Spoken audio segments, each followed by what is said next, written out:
Bonnel.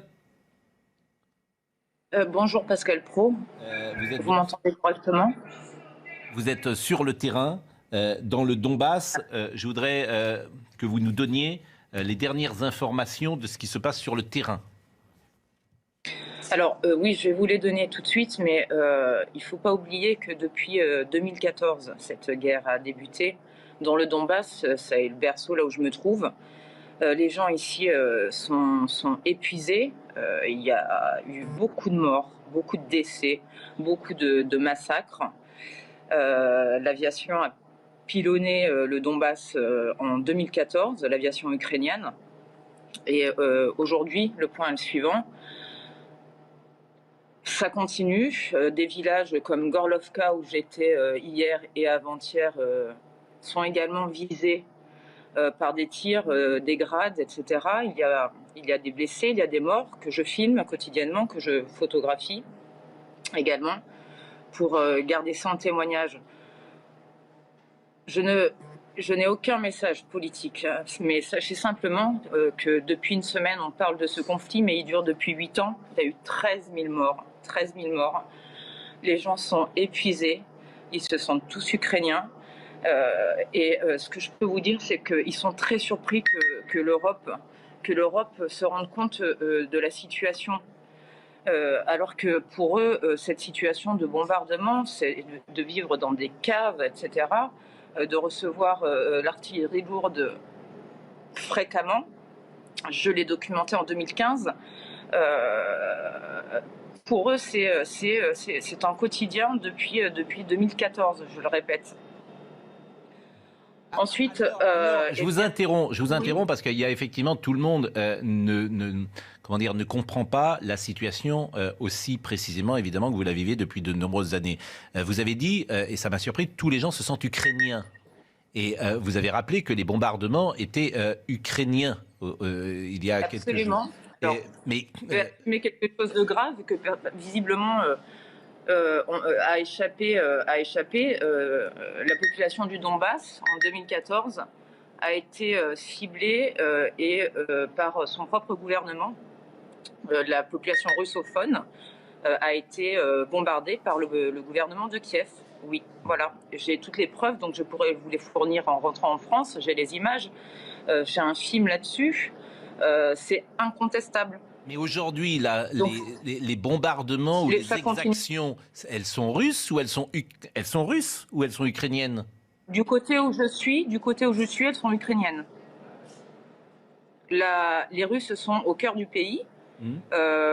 Et côté Donbass, donc près de la ligne de front, à Lugansk, où je vais bientôt me rendre, c'est l'armée ukrainienne. Je suis désolée de choquer tout le monde. Non, pas du tout. Et je ne prends pas parti. Au contraire. Et je ne défends pas Poutine. Hein, c'est simplement, moi, je suis au plus près des civils. J'étais l'an dernier en Arménie. Je ne prends pas de position. Simplement. Ce que vous dites est factuel. Il faut quand... Ce que vous dites est factuel. Tout à fait. Et ces populations aujourd'hui a bombardé sa population. Les enfants ont vécu 8 mois dans des caves. Le film que j'ai fait en 2015 est une preuve de toutes ces crimes de l'humanité. J'assume. Je vous invite à le regarder. Hier, j'étais avant-hier dans une école. 2 institutrices ont été coupées en deux, le corps coupé en deux. Je rencontre j'ai mis des photos sur mon mur Facebook, des babouchkas, parce que les gens qui n'ont pas, les plus âgés, les retraités, n'ont pas pu quitter la zone.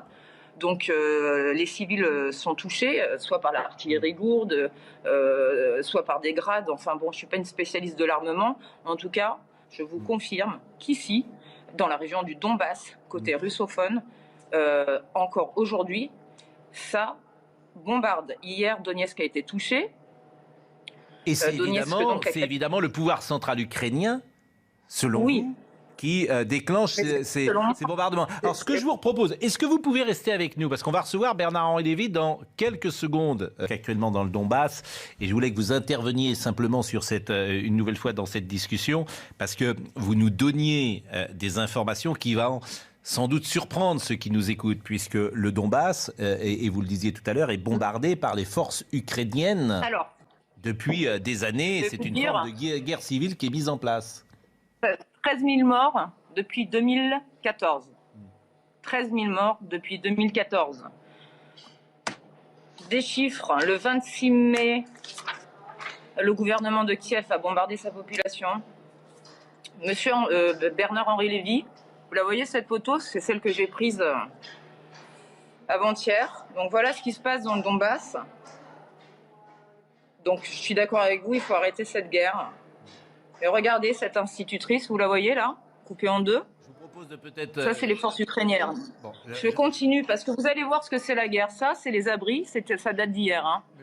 Je vous invite à aller sur mon mur. Oui, non, mais regardez bien, monsieur, s'il vous plaît. J'étais dans le Donbass, oui. Regardez cette famille là. Non, vous n'avez pas été là où je suis, parce que ça fait depuis 2014 qu'ils vivent ce qu'ils vivent là. Moi, je suis allé de Mariupol à Louhansk. Ne me coupez pas.